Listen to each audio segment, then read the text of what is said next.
Hello everyone, সবাইকে আমন্ত্রণ জানাচ্ছি আজকের অনলাইন ক্লাসে।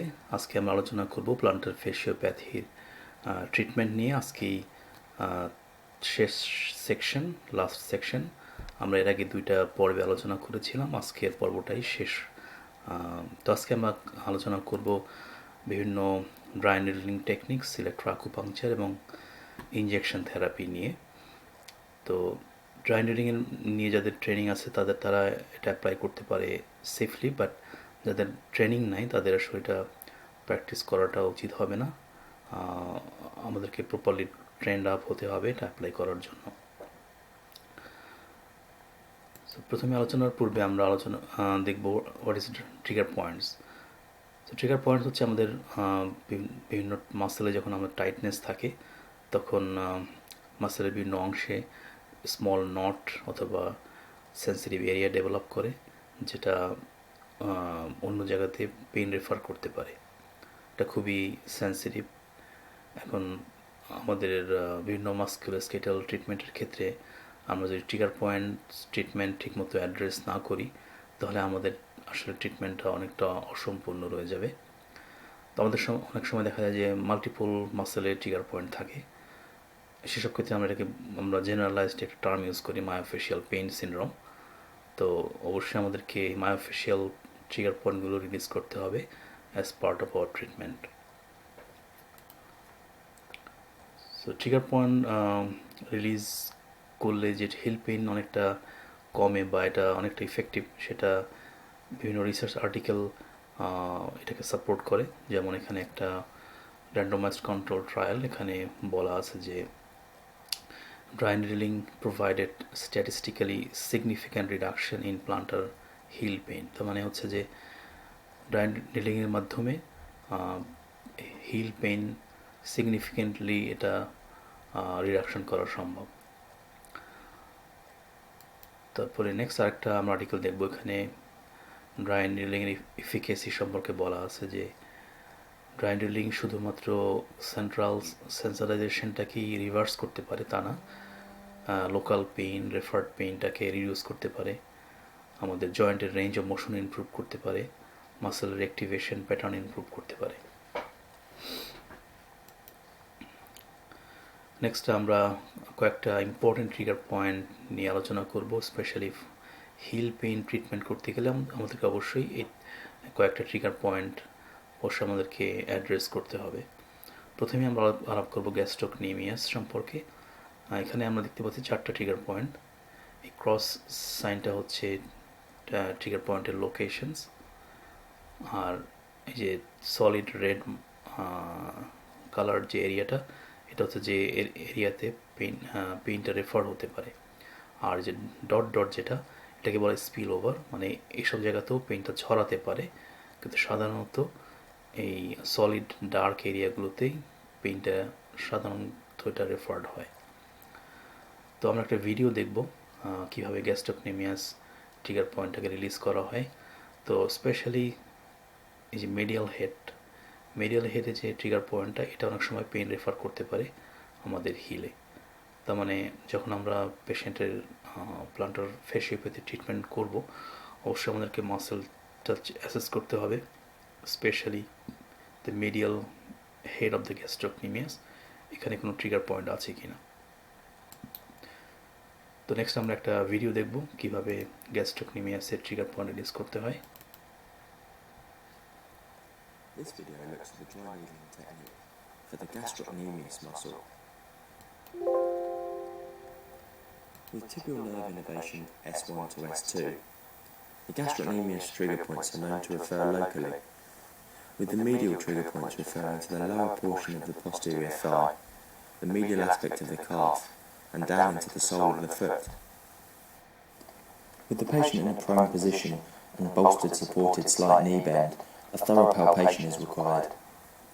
Due to anatomical variations in and around the popliteal fossa, this is especially important when needling the upper portions of the gastrocnemius. The trigger points of the proximal medial head lay between the tibial nerve and popliteal vessels and the tendons of the medial hamstring, and should be needled in an anterior medial direction. Conversely, the lateral trigger points lay between the tibial nerve and peroneal nerve that runs close to the biceps femoris tendon. This should be needled in an anterior and slightly lateral direction. The medial trigger points in the central part of the muscle belly can be located and held with a pincer grip palpation and needled in a slightly medial anterior direction. For the trigger points in the central lateral head, flat palpation can be used to locate the trigger points in taut bands. The needle can then be inserted in a posterior or anterior direction. When needling either of these central muscle heads, the needle should be angulated in a medial or lateral direction away from the midline to avoid the medial serial-cutaneous nerve, which descends between the two heads of the gastrocnemius muscle.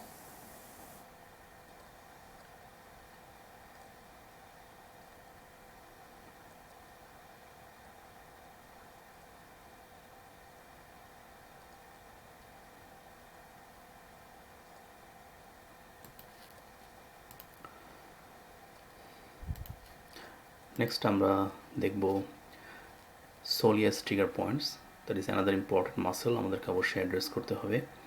এখানে প্রধানত দুইটা trigger point থাকতে পারে, একটা হচ্ছে calf মাসেলের উপরের অংশে, একটা নিচের অংশে। সো এই যে ট্রিগার পয়েন্টটা সোলিয়াসের মেডিয়াল সাইডে, এটা অনেক সময় পেন রেফার করতে পারে হিলের দিকে। তার মানে অবশ্যই আমাদেরকে সোলিয়াসের এই অংশটা অবশ্যই আমাদেরকে অ্যাসেস করতে হবে কোনো ট্রিগার পয়েন্ট বা নট আছে কিনা মাসেলে। নেক্সট আমরা আরেকটা ভিডিও দেখব কীভাবে সোলিয়াস ট্রিগার পয়েন্টটাকে রিলিজ করতে হয়। This video looks at the dry needling technique for the soleus muscle. With innervations from the tibial nerve L5 to S2, the soleus commonly has three areas where trigger points can be found. The inferior medial trigger points refer pain concentrating on the Achilles tendon as well as the posterior aspect and plantar surface of the heel. The superior lateral trigger point causes generalised pain in the upper half of the calf. The middle lateral trigger point is capable of referring pain deeply into the ipsilateral sacroiliac joint and may also give rise to a less defined pain which spills over into the calf, Achilles and plantar surface of the heel.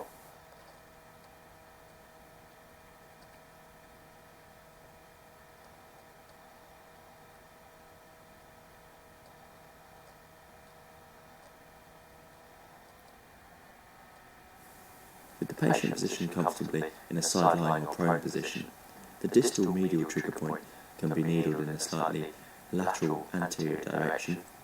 The superior trigger point can be directed towards the fibula. The distal lateral trigger point can be directed in a slightly medial and anterior direction. When needling the medial aspect of the muscle, care should be taken to avoid the tibial nerve and vascular structures that lay deep to the soleus.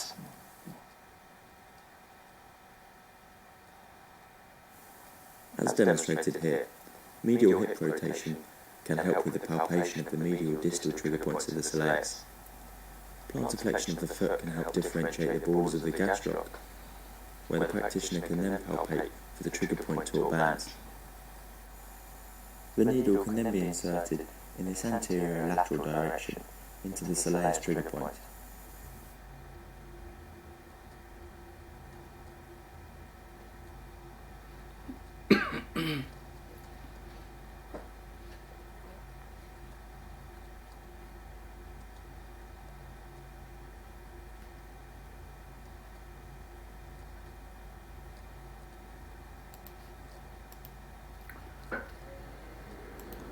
তাহলে আমরা দেখতে পেলাম যে ইনফেরোমেডিয়াল সাইডের যে trigger পয়েন্টটা distal সোলিয়াসের distal cup মাসেলের distal পার্টে, এটা পেইনটা টেন্ডো অ্যাকিলিস হয়ে কাপ সোল পর্যন্ত রেফার হতে পারে।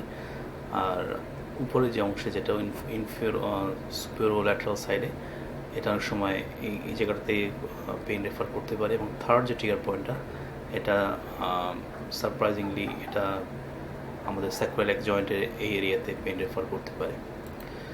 নেক্সট তৃতীয় ইম্পর্টেন্ট মাসেল হচ্ছে প্লান্টার কোয়াড্রাটাস।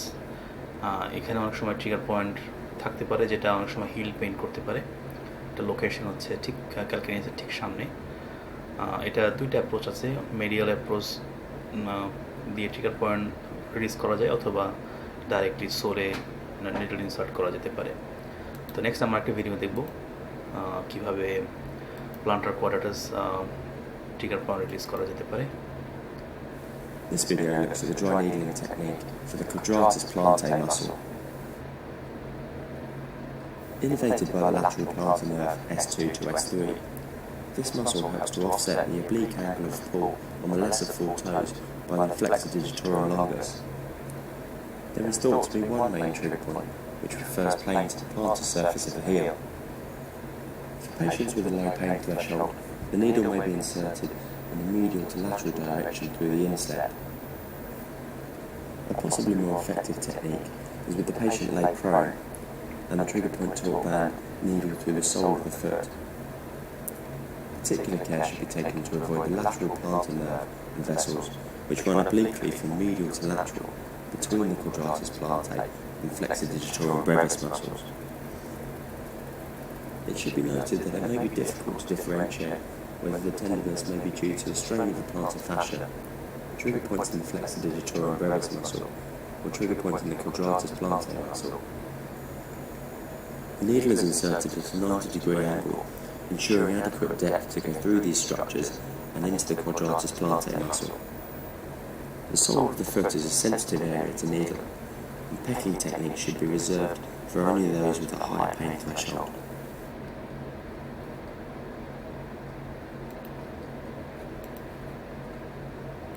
তাহলে আমরা দেখলাম তিনটা ইম্পর্টেন্ট মাসেলে কীভাবে ট্রিগার পয়েন্ট রিলিজ করতে হয়: গ্যাস্ট্রোকনিমিয়াস, সোলিয়াস এবং প্লান্টার কোয়াড্রাটাস।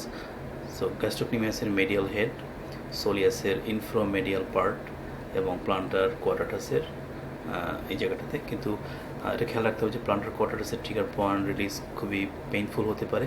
সো যাদের পেইন থ্রেশহোল্ড বেশি তাদের ক্ষেত্রে আমরা এই ট্রিগার পয়েন্ট রিলিজ করতে পারি।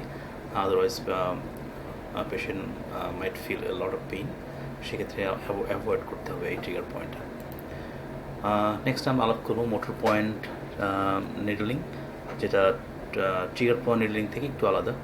মোটর পয়েন্ট নিডলিং আমরা যখন অ্যাপ্লাই করবো আমাদেরকে জানতে হবে বিভিন্ন মাসেলের মোটর পয়েন্ট কোন জায়গাতে।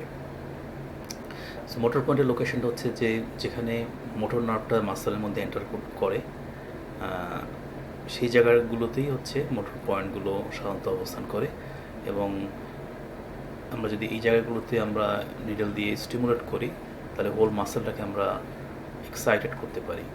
তার মানে এই পয়েন্টগুলো খুবই খুবই সেন্সিটিভ। যদি আমরা এখানে স্টিমুলেট করি, যেটার মাধ্যমে আমরা হোল মাসেলকে আমরা অ্যাক্টিভেট করতে পারি। আমরা জানি যে কোনো ইনজুরির পরে মাসেলটা অনেক সময় ইনহিবিট অবস্থায় থাকে। তো এই ইনহিবিশনটাকে প্রিভেন্ট করার জন্য অথবা রিকভার করার জন্য আমরা যদি মোটর পয়েন্টে ড্রাই নিডলিং করি এবং স্টিমুলেশন দিই মেশিন দিয়ে, ইলেকট্রিক স্টিমুলেশন, আমরা পুরো মাসেলটাকে আমরা অ্যাক্টিভেট করতে পারি, যেটা খুবই ইম্পর্ট্যান্ট যে কোনো মাস্কুলোস্কেটাল পেশেন্ট ট্রিটমেন্টের জন্য। তো এখানে আমরা একটা নিউরো অ্যানাটমি আমরা দেখতে পাচ্ছি যে টিবিয়াল নার্ভ এবং এর ব্রাঞ্চগুলো কীভাবে ডিস্ট্রিবিউট হয়েছে। তো টিবিয়াল নার্ভ, এটার কয়েকটা ব্রাঞ্চ আছে, যেমন মিডিয়াল ক্যালকিনিয়াল ব্রাঞ্চ, দেন মিডিয়াল প্লান্টার এবং ল্যাটারাল প্লান্টার, যেটা সাপ্লাই দিয়েছে আমাদের সোলে। এখন আমরা যদি টিবিয়াল নার্ভকে আমরা স্টিমুলেট করতে পারি ইলেকট্রোআকুপাংচারের মাধ্যমে, সেক্ষেত্রে আমরা হিল পেইন অথবা যে কোনো নামনেস, টিংলিং, ঝিঝি ধরা, অবশ ভাব, এগুলোর সময় ট্রিটমেন্ট করা সম্ভব যদি টিবিয়াল নার্ভকে আমরা মডুলেট করতে পারি, বা আমরা এটাকে আমরা ইলেকট্রোআকুপাংচার ব্যবহার করে আমরা যদি এটাকে আমরা স্টিমুলেট করতে পারি। যেমন এখানে কিছু টিপিক্যাল পয়েন্টস, আকুপাংচার পয়েন্টস আমরা দেখব। যেমন কিডনি 3, 4, 5 and 6। কিডনি 3টা মোস্টলি এটা লোকেশন হচ্ছে পোস্টিয়ার টিবিয়াল নার্ভের এই জায়গাটাতে। কিডনি 4টা দিয়ে আমরা মেডিয়াল ক্যালকিনিয়ান নার্ভ, যেটা আমাদের হিলে সাপ্লাই দিয়েছে, এটাকে আমরা মডুলেট করতে পারি। ল্যাটারাল প্লান্টার নার্ভ আমাদের সাপ্লাই দিয়েছে সোলের ল্যাটারাল সাইডে, অ্যান্ড মিডিয়াল প্লান্টার নার্ভটা সাপ্লাই দিয়েছে আমাদের ভিতরের পাশে, অর্থাৎ আমাদের সোলের ইনার সাইডটাতে। তার মানে আমাদের এই জায়গাটাতে যে পয়েন্টগুলো আমরা দেখাচ্ছি আমি কিডনি 3, 4, 5 এবং 6 এগুলোতে আমরা নিডলিং করে আমরা সোল পেইন অথবা পায়ের পাতা নামনেস টিংলিং অনেকটা আমরা ট্রিটমেন্ট করতে পারি এটার মাধ্যমে। অনেক সময় পেশেন্টের নামনেস টিংলিং থাকতে পারে সোলে, যেটা আমরা সময় ডায়াগনোসিস করি টার্সাল টানেল সিনড্রোম। তো এখানে আমরা নিডলিং করে এবং ইলেকট্রিক স্টিমুলেশনের মাধ্যমে আমরা এটা খুব ইফেক্টিভলি আমরা ট্রিটমেন্ট করতে পারি। এখানে আমি কয়েকটা পয়েন্ট আমি দেখাচ্ছি কিভাবে নার্ভ ব্লক করতে হয়। নার্ভ ব্লকের কিছু পয়েন্ট আছে যেগুলো মেডিকেল ডক্টররা ইউজ করে থাকেন, যেমন এখানে কিছু মোটর পয়েন্টসগুলো যেগুলো ইনজেকশন পয়েন্ট। এই পয়েন্টটা মোস্টলি সুরাল নার্ভকে ব্লক করার জন্য এই পয়েন্টটা ব্যবহার করা হয়। তারপরে এখানে দুটো পয়েন্ট, এই পয়েন্টটা মোস্টলি টিবিয়াল নার্ভকে ব্লক করার জন্য, এবং এখানে আরেকটা পয়েন্ট যেটা মোস্টলি মেডিয়াল ক্যালকেনিয়াল নার্ভ যেটা হিলে সাপ্লাই দিয়েছে এটাকে মডিউলেট করার জন্য বা ব্লক করার জন্য ইউজ করা হয়। So this are all injection points. এবং এই যে হলুদ যে বা কমলা রঙের যে এরিয়াটা এটা হচ্ছে পেইন রেফারেল এরিয়া, যেখানে পেইনটা রেফার্ড হতে পারে। তো ইলেকট্রোআকুপাংচার ইউজ করেও আমরা এভাবে নার্ভটাকে মডিউলেট করতে পারি। বিভিন্ন পয়েন্টগুলোতে আমরা ড্রাই নিডলিং করতে পারি, করে আমরা নার্ভটাকে আমরা মডিউলেট করতে পারি। যেমন এখানে আমি একটা পয়েন্ট দেখাচ্ছি, যেটা টিপিক্যাল ইলেকট্রোআকুপাংচার পয়েন্ট, এটাকে বলি স্প্লিন 6, যেটা মেডিয়ালাস থেকে 3 ইঞ্চি উপরে যেই পয়েন্ট, এটার মাধ্যমে আমরা টিবিয়াল নার্ভটাকে মডিউলেট করতে পারি। তারপর এখানে আরও একটা পয়েন্ট আমি দেখাচ্ছি এই স্লাইডে, যেটা হচ্ছে সুরাল নার্ভ। আমরা অনেক সময় এই জায়গাটাতে ইলেকট্রোআকুপাংচার ব্যবহার করে আমরা সুরাল নার্ভটাকে আমরা মডিউলেট করতে পারি, যেটা যে কোনো টেন্ডো অ্যাকিলিস টেন্ডন পেইনের ক্ষেত্রে এটা খুবই এফেক্টিভ। সো এখানে যে পিকচারটা আমি দেখাচ্ছি স্লাইডে, এটা আমার একটা পেশেন্ট। এখানে আমি কয়েকটা পয়েন্ট আমি ব্যবহার করেছি, যেমন এখানে পেশেন্টের ট্রিগার পয়েন্ট প্লান্টার কোয়াড্রাটাস যে ট্রিগার পয়েন্ট, সেটাকে ইফেক্ট করার জন্য এই নিডলটা আমি ব্যবহার করেছি। আর এই পয়েন্টটা মোস্টলি হিল পেন, যেখানে মোস্ট টেন্ডারনেস, সেখানে আমি নিডলটা ব্যবহার করেছি। সো এটা হচ্ছে প্লান্টার কোয়াড্রাটাস ট্রিগার পয়েন্ট রিলিজের জন্য। এখানে আমি একটা মোটর পয়েন্ট ব্যবহার করেছি। এই পয়েন্টগুলো সব গ্যাস্ট্রোকনিমিয়াসের medial head, lateral head motor points. এটা হলো সোলিয়াসের motor points.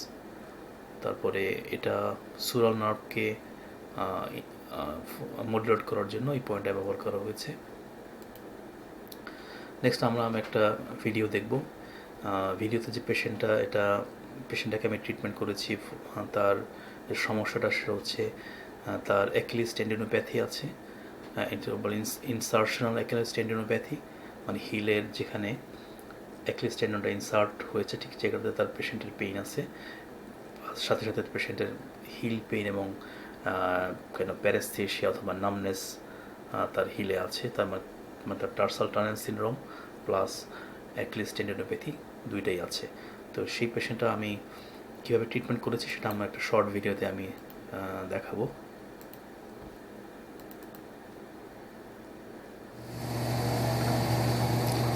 Okay, so this patient has a condition called insertional tendinitis and also has some heel pain. So I'm using motor points. This is for soleus motor point. So these two for gastrocnemius, this is for lateral head, and this one for medial head. And this point to modulate the sural nerve, and our pain is mostly this area, the insertional Achilles tendinopathy. So I'm using two different points on both sides of the tendon Achilles, and this one actually for the mid part of the tendon, and this one to modulate the tibial nerve, since she has some numbness, tingling, and also some pain in the heel area. So this point actually modulate the tibial nerve, so that might help with her pain and numbness in the foot. So I'm using almost 8 different points. So gastrocnemius, soleus, this one for sural nerve, this one for tibial nerve, and these 3 points for Achilles tendon. Okay, thank you.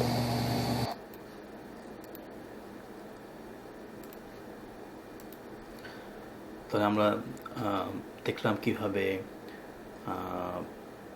ট্রায়াঙ্গেলিং use করতে হয়, trigger point এবং motor points এবং ইলেকট্রোআকুপাংচার। Next আমরা আলোচনা করব বিভিন্ন injection থেরাপির উপরে। এভিডেন্সে দেখা গেছে যে কর্টিকোস্টেরয়েড ইনজেকশন, যেখানে স্টেরয়েড প্লাস লোকাল অ্যানেস্থেশিয়া দুটার কম্বিনেশন করা হয়, যেটার ব্যাপারে উইক এভিডেন্স আছে, এবং পিআরপি অথবা প্ল্যাটলেট রিচ প্লাজমা, এটার ব্যাপারে অনেক পজিটিভ এভিডেন্স আছে এটার ব্যাপারে। তো যখন দুইটার ব্যাপারে কম্পেয়ার করা হয়, কর্টিকোস্টেরয়েড এবং PRP is superior than corticosteroid. এখন একটা আর্টিকেল আমি এই স্লাইডে আমি দেখাচ্ছি যে chronic plantar fasciitis effects of PRP and corticosteroid. So এখানে বলতেছে যে ক্রনিক প্লান্টার ফেসিওপ্যাথি বা ফার্সাইটিস থাকলে স্টেরয়েড এবং পিআরপি বোথ আর ইফেক্টিভ, দুইটাই খুবই উপকারী। তবে পিআরপি অথবা platelet rich plasma is superior than corticosteroid. Okay, next খুব ইম্পর্টেন্ট এই স্লাইডটা, সেটা হচ্ছে যে পেশেন্ট এডুকেশন। আমরা এতদিন অনেকগুলো ট্রিটমেন্ট টেকনিক নিয়ে আলোচনা করলাম, বাট পেশেন্টের এডুকেশনটা খুব ইম্পর্টেন্ট। পেশেন্টকে অবশ্যই অ্যাডভাইস করতে হবে সে কীভাবে কী ধরনের জুতা ইউজ করবে বা কী ধরনের শু ইউজ করবে, কখন স্ট্রেচিং করবে, কখন আইসিং করবে, এটা খুবই ইম্পর্টেন্ট। যেমন পেশেন্টকে অবশ্যই বলতে হবে যে সে যেন কোনো ফ্ল্যাট বা হার্ড কোনো শুজ অথবা স্যান্ডেল ব্যবহার না করে তাকে অবশ্যই এমন কিছু ইউজ করতে হবে যেটা তার আর্টসকে সাপোর্ট দেয়, যেটা কুশন অথবা সফট হিল আছে এমন কিছু। যদি এরকম হয় যে তার যদি শু একাধিক থাকে, তাকে অ্যাডভাইস করতে হবে যে সপ্তাহে প্রতিদিন একই জুতা না পরে বিভিন্ন দিন বিভিন্ন জুতা, বা 2 দিন বা 3 দিন এক জুতা, অ্যান্ড দেন নেক্সট 3 days সে অন্য জুতা ব্যবহার করতে পারে। প্রলং স্ট্যান্ডিং অ্যাভয়েড করতে হবে, ওজন কমাতে হবে, তাকে নিয়মিত প্লান্টার ফার্সা এবং কাফ মাসেল স্ট্রেচিং করতে হবে। খালি পায়ে হাঁটা একদম নিষেধ। হাই ইম্প্যাক্ট স্পোর্টস যেমন জাম্পিং, যে ধরনের রানিং, ভলিবল, এই ধরনের স্পোর্টস অ্যাক্টিভিটিস দরকার হলে কিছুদিন অ্যাভয়েড করতে হবে, অথবা খেলতে পারে বাট তাকে রেস্ট নিতে হবে। একদিন খেললো বা 2 দিন খেললো, একদিন রেস্ট, এভাবে তাকে অ্যাক্টিভিটি পেসিং করতে হবে। Excuse me. তাকে নিয়মিত আইসিং করতে হবে যে কোনো রিপিটেড স্ট্রেচের পরে বা বিভিন্ন স্পোর্টসের পরে বা দীর্ঘক্ষণ হাঁটার পরে, অফিস থেকে বাসায় আসার পরে তাকে অবশ্যই বলতে হবে যে তাকে যেন সে যেন আইস অ্যাপ্লাই করে 10 to 20 minutes। তো এগুলো খুব ইম্পর্টেন্ট। যারা স্পোর্টস অ্যাক্টিভিটিসের সাথে জড়িত তাদেরকে বলা হবে যে প্রতিদিন একই ধরনের স্পোর্টস না করে বিভিন্ন দিন বিভিন্ন ধরনের ট্রেনিং করতে পারে। হয়তো 2 দিন lower Lim, another 2 days for upper Lim, এভাবে তারা অ্যাক্টিভিটি পেসিং করতে পারে এবং এডিকুয়েট রেস্ট দিতে পারে। প্রগনোসিস, প্লান্টার ফ্যাসিওপ্যাথির প্রগনোসিস খুবই ভালো। Usually within 12 months patient usually completely get cured. পুরোপুরি আশা করা যায় ভালো হয়ে যায় উইদিন 12 months মধ্যে। সাধারণত সার্জারির প্রয়োজন হয় না, রেয়ার কেসে অনেক সময় সার্জারির প্রয়োজন হতে পারে। নেক্সট স্লাইডগুলোতে আমি আলোচনা করব আমাদের ক্লিনিকে আমরা কীভাবে প্লান্টার ফ্যাসিও আমরা ট্রিটমেন্ট করি। তো ইনিশিয়াল ট্রিটমেন্ট মানে ফার্স্ট ফিউ উইকস আমরা কীভাবে ট্রিটমেন্ট করি।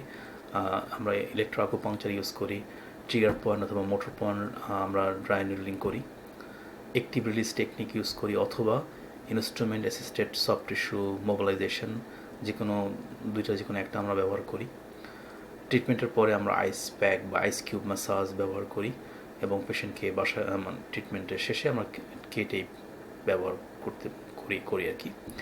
আর পেশেন্টকে হোম এক্সারসাইজ দেওয়া হয় প্লান্টার ফাসা এবং কাফ মাসেল স্ট্রেচিং করার জন্য।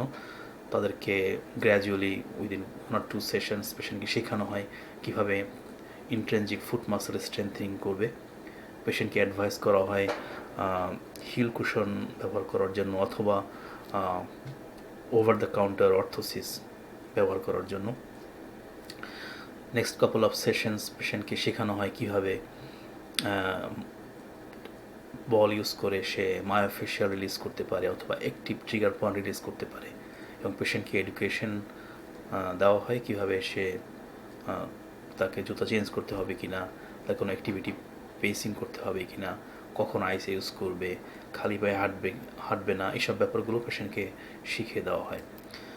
সো যদি 4 থেকে 6 সপ্তাহের মধ্যে পেশেন্ট সিগনিফিকেন্টলি ইমপ্রুভ না করে, সেক্ষেত্রে আমরা পেশেন্টকে নাইট স্প্লিন্ট ব্যবহার করতে বলি। যদি এরপরও পেশেন্ট ভালো ফিল না করে, সেক্ষেত্রে পেশেন্টকে আমরা কাস্টম মেড অর্থোসিস ব্যবহার করতে বলি এবং পেশেন্টকে রেফার করা হয় মেডিকেল ডক্টরের কাছে কর্টিকোস্টেরয়েড ইনজেকশনের জন্য। সো আমরা আমাদের আলোচনা এখানে আমরা শেষ করছি। আমরা 3টা পর্বে আমরা প্লান্টার ফ্যাসিওপ্যাথি ট্রিটমেন্ট নিয়ে আলোচনা করেছি। তো পেশেন্ট এডুকেশন খুব ইম্পর্ট্যান্ট। অন্যান্য ট্রিটমেন্ট, বিভিন্ন ম্যানুয়াল টেকনিক, এক্সারসাইজ থেরাপির সাথে সাথে পেশেন্টকে অবশ্যই এডুকেট করতে হবে এই কন্ডিশন সম্পর্কে। তো আশা করি এই 3টা পর্ব সবার ভালো লেগেছে। কারো কোনো কমেন্টস থাকলে আমাকে ইমেল করতে পারো। সবাইকে ধন্যবাদ জানাচ্ছি অনলাইন ক্লাসে অংশগ্রহণ করার জন্য। আল্লাহ হাফেজ।